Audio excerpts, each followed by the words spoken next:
What is up, guys and gals? Welcome back to the Nerd Castle for the next episode of the Banner Saga. My name is Splattercat. Happy to have you here today. We have wounded people. We're like chilling in camp right now. I don't really think there's that much for us to get done, though. I'll probably rest. We have 14 days worth of supplies. Let's stay on the road. Let's stay on the road. I'm not in my comfort zone right now for supplies, and so I'd rather just... Brother's godstone is in the shadows ahead. His guidance would be a welcome gift. Would it? I mean, the gods are dead, so why are we still looking for their guidance? I'm pretty sure dead guys don't do a good job at guiding anybody. Unless they're, like, trying to help you in the afterlife or something like Hercules style. I don't know. It's just a thing that I've thought of.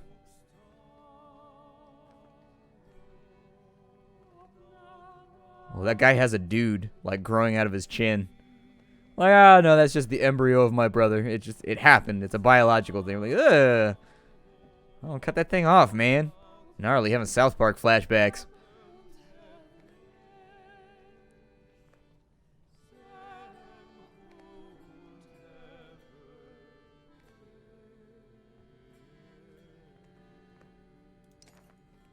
The sight of God's stone in the center of the old wood surprises almost everyone. The Eastway Road surely minimized this godstone's visitors, allowing lichens and ivies to encase it. Still, the surrounding area appears accommodating, except for a rather new and impassable rift in the ground just beyond the stone, and already your clansmen are sloughing off their packs. You consider what to do. Let's clear away some ivy and inspect the stone. Known as the god of wise counsel and direction, Hoder is accredited with all types of discoveries and good decisions. As you pull away large strands of ivy, Aleo reads aloud the tale inscribed. A young man came here 8 times in 8 days, seeking counsel on the matter of a young woman who had pricked his heart. On the 8th of these days, when the young man's voice had become hard with the weight of his unanswered prayers, Hoder cried aloud, saying to him, "She's not at my stone, fool boy. She lives where you live, sleeps where you sleep. She cannot love a man who is not there." As you think about the story, you discover a small nook in the stone. Inside is a red lock of hair tied with sewn cloth. The clansmen go about their rituals with the godstone and are soon ready to move on, but up ahead others have decided to make camp. You stifle a yawn, but look forward to some rest. Let's have a look at that lock of hair we just pulled out of that thing. You found another cricket.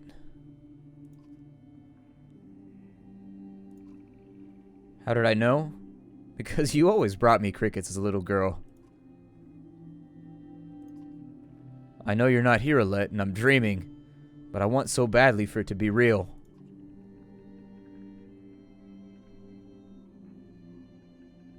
They're singing about me like a hero. I don't like it. You were the one who shot the Sunder, and you died.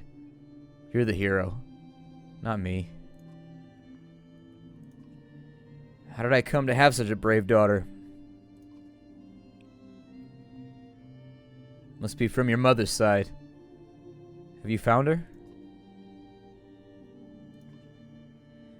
I used to feel her smiling at us when you would dance in the summer sun. Knowing the two of you are together brings me peace. I'll try hard to make you both very proud.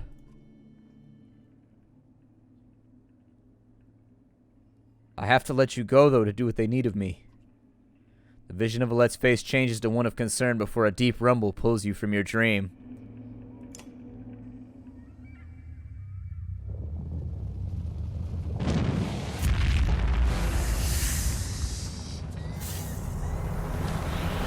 Aim it. Run.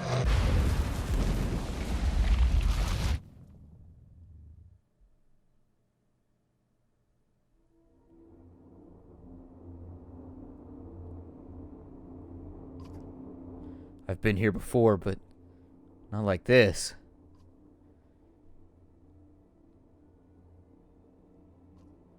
An ancient tongue, I know the language. How is it you remain alive while inside me? I'm no longer sure that I can die. Troublesome.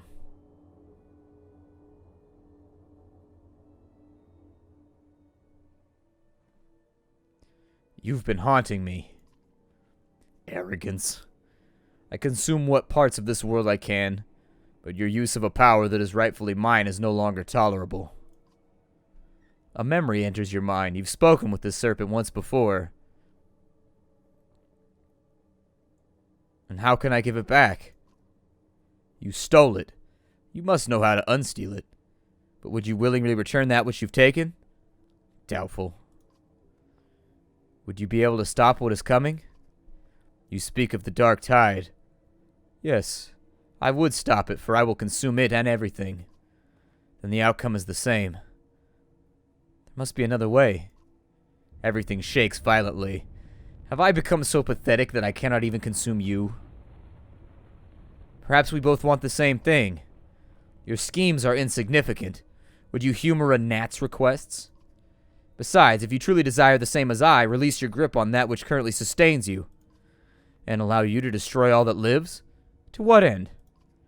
To the end. Just as this world started, so must it cease. All things have an end.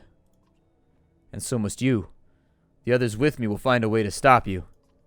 The space shudders again. The others? Could they be your end as well? But you can control them all. You blink and the serpent catches your hesitation. Ah, so is there's one you cannot control. He would be my salvation, but another shudder. I feel it too. We are both dying. No satisfaction in mutual destruction. Impatience has undone me. Frustrating to learn the situation too late. Space shakes horribly one last time. Nec dissim yocul. The serpent hisses just before a flashing light. A terrible pain rips through you both. The two of you shriek simultaneously and the vision dims.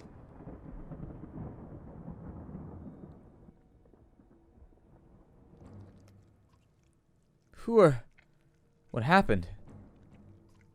Hush, Juno, you're safe now. I'll always keep you safe. Avon, how did you do this? Save your questions. We should get away from here.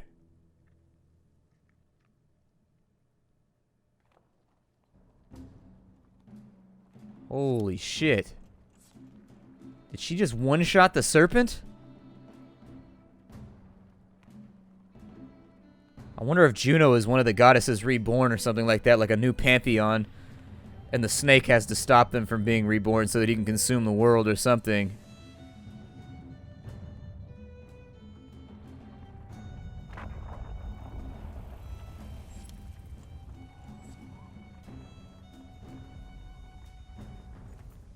Several humans and a few Varl wander out in the old wood to rejoin. Almost all of them look dazed, moving by rote rather than purpose, not much different than you and the scant few left of the caravan. Ivor pulls you aside. Look at us, Rook. There's not much to look at. Maybe that's what you mean. I couldn't do a damn thing to help. You've never seen the Varl like this. We all scattered like roaches. I don't know if all the ones missing are dead or just lost. I couldn't tell if we were chasing the serpent or trying to get away from it. And the way Avon threw lightning at it. Never seen anything like it, and I've lived a long damn time. He must have wounded that thing 100 times before it stopped, then blasted open its side to save her. It was pretty brave. Brave and stupid. I'm sure everybody here has a different opinion. None of them really matter because it happened. We move on like we always do. You both look towards Juno and Avon. I don't know the first thing about spellweavers, but I get the feeling he's not an ordinary mender. And a Valka being swallowed by a serpent. Cut out with lightning? Sounds like one of Aelio's tales. How did she live through that? I don't know how any of us. He looks around. I guess not many of us did live through it. The silence that follows becomes an unavoidable presence.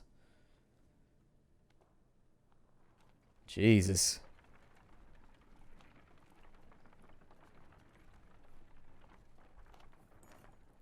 When Juno stands from the cart carrying her, clansmen recall old prayers or pull their children behind them. She takes in their frightened stares with grace, but beckons to Avon to join her away from the caravan. The two menders are given privacy, but out of fear more than respect. Ivor shakes his horned head. I don't know where this is all leading, but these clansmen, what's left of them anyways, aren't doing so good. I'll speak to the bigger families and try to calm them. While you're doing that, Ivor says, I'll see what I can do to find, or what I can find out from the menders. You find a few family leaders and do your best to assure them that things will calm down. Waterfalls, smash towns, whores born and giant snakes, one father says.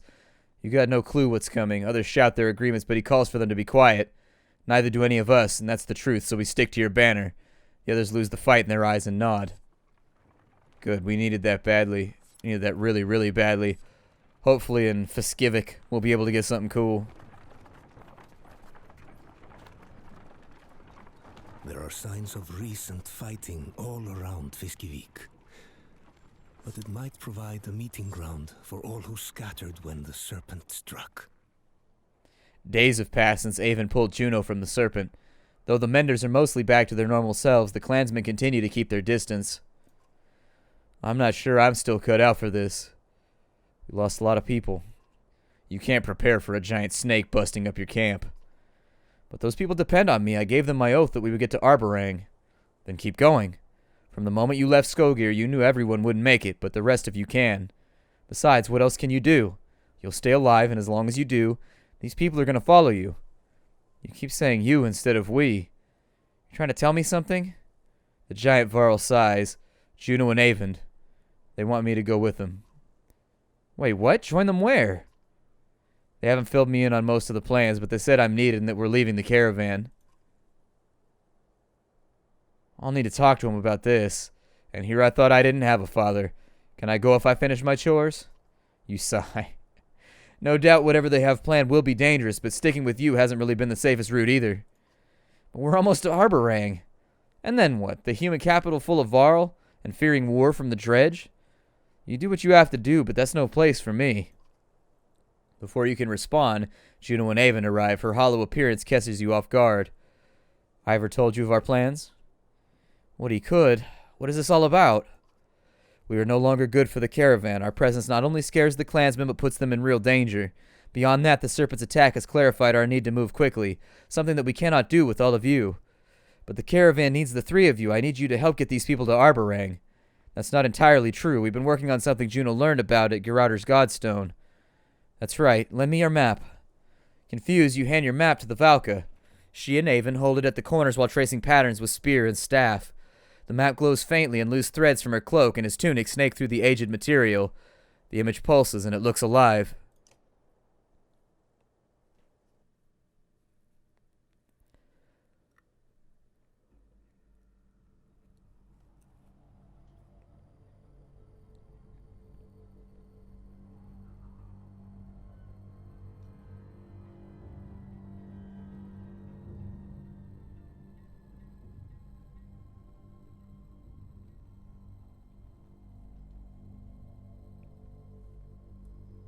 Am I supposed to be clicking something?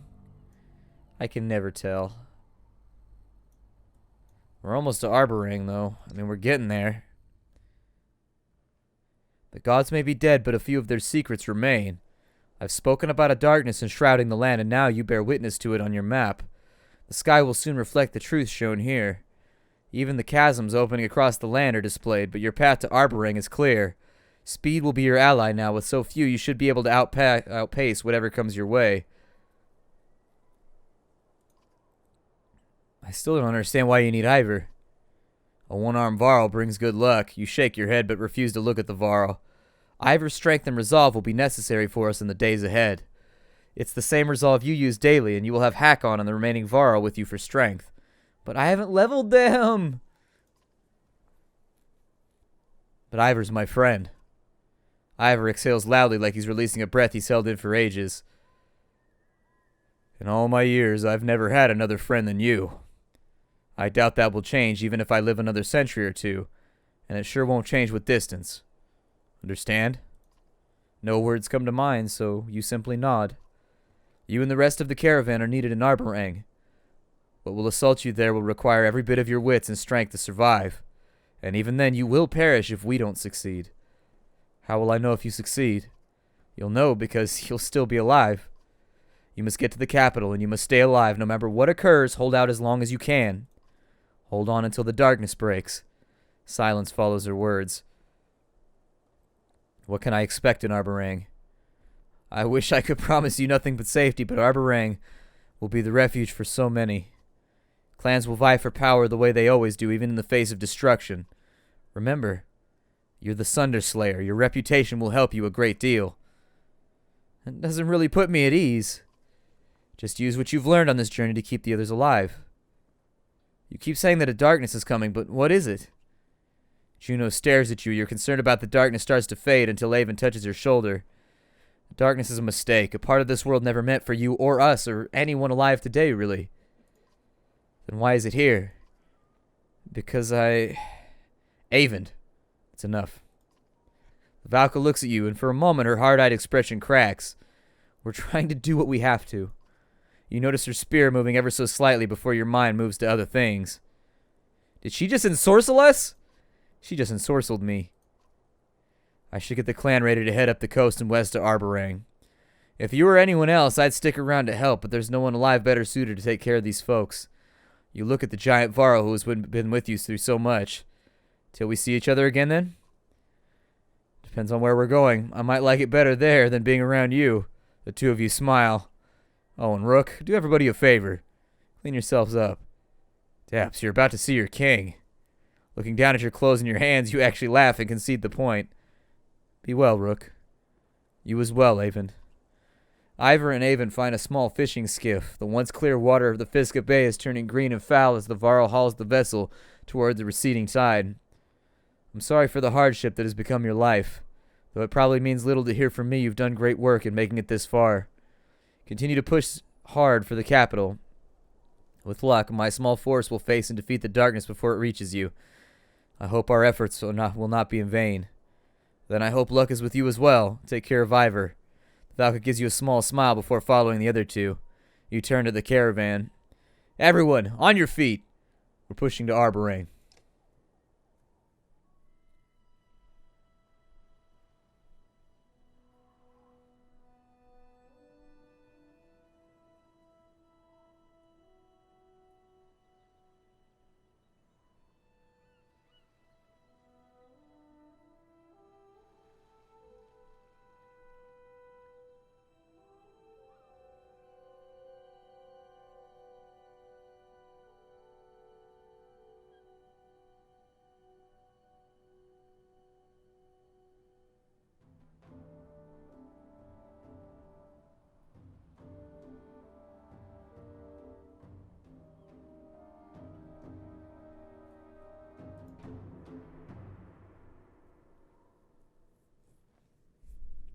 A ways from the woodcutter camp where you found rest for the ravens, Folka joins you as you stare into the woods. Don't tell me you're fine when you're not. You're still having those damn dreams. You growl, feeling less like talking than ever, but knowing the shield maiden won't let it drop. I keep seeing Dredge in different ways. We're eating together and then they're gone. Once I was teaching them to fight and they respected me. It's not me, but it feels like me. Folka watches you, listening closely. In the dreams, I feel old, ancient, and strong. But then the dredge disappear and I feel... what? Sad. Like an emptiness. Loneliness? Well, I happen to know all about loneliness among company. When you don't laugh, she just shrugs it off. It's just strange that you're feeling kinship towards the dredge. Have you tried talking to that stone singer we picked up? That would just get the faint Valka involved. Zephyr will get involved regardless. If the map's right, we'll hit Old Ford and be at Valka Tower in Manhaur soon. She'll have plenty to say there, and besides, who else knows anything about that darkness that's about to swallow us? Let's just get this cart to Manhaur. Well, no, let's talk to her about the dreams. Good, you losing sleep, that puts us all in danger. You hold up your hand sensing something amiss. Folka and you both scan the trees. There. You point to an archer losing an arrow and dodge it, roaring a battle cry. Did they try to jump us once we left the town limits? Curious.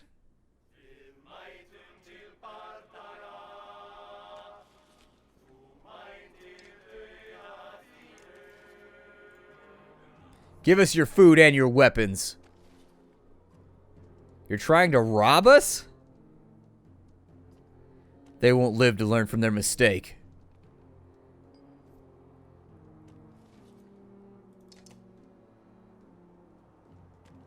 I'm not sure how I want to handle this. We are deeply outnumbered right now. He can move along diagonal, so she's got to scoot back.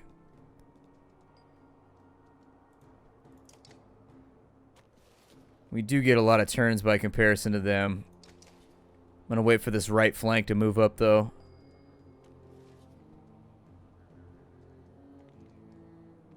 These guys are pretty weak. We should be able to go through them pretty easily, I think.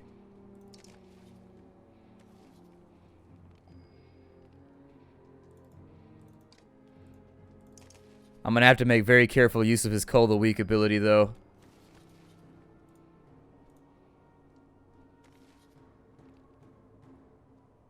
Who's up next? The Rook-looking guy? Okay, for now I move to here.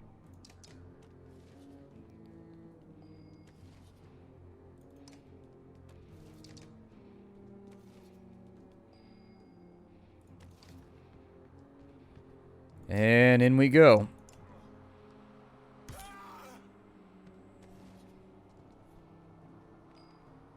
If I can cut up this flank, we'll be in better shape.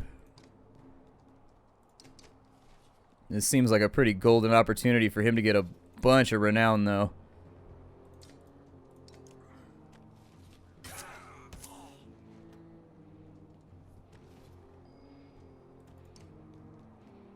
We got a 4 right there. Let's go ahead and go in on him. Some of these cats down here need to go. I'll let her deal with him. My goal now is to get him right into the center of this mob.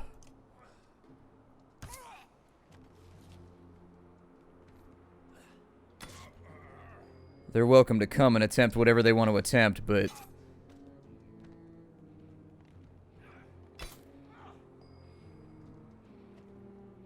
What were his abilities? Bear Rage. Counters attack plus lowers armor and causes fear in adjacent enemies. Cull the Weak. I don't know if he could Cull the Weak on most of these. He's going to do... So with Cull the Weak... Strength damage at rank 3. So he's going to have to drop a bunch of points if he wants to get this done. But it'll work. So she's got 6 and 6. That means he deals 7. At -1, he should be able to kill that one, I think.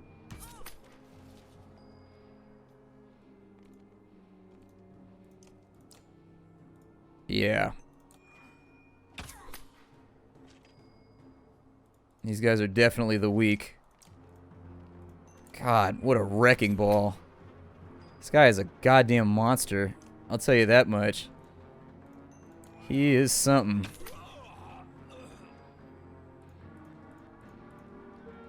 Refill that. Get up to here, and I'm pretty sure that's what they intended for you to do, was to take them all out with Cull the Weak. Oh, I messed up. I miscounted. I thought he had 6. He had 7. That's okay. This fight's over. Folka needs more XP anyways, so I'll probably feed a couple to her. Or maybe not. I don't know. Yeah, let's feed some to Folka. She needs it.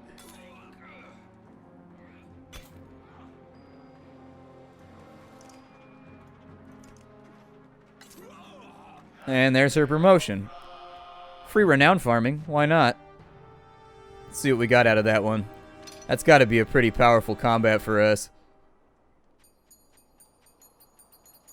Oh, only 17. Okay. My name is Splattercat. Thank you for joining me here for the next episode of the Banner Saga 2. I will see you all in the next episode. Bye, everybody. We're out of time for the day, so kind of an interesting episode. A lot of cinematic stuff going on. I will see you around the bend. Bye, everybody.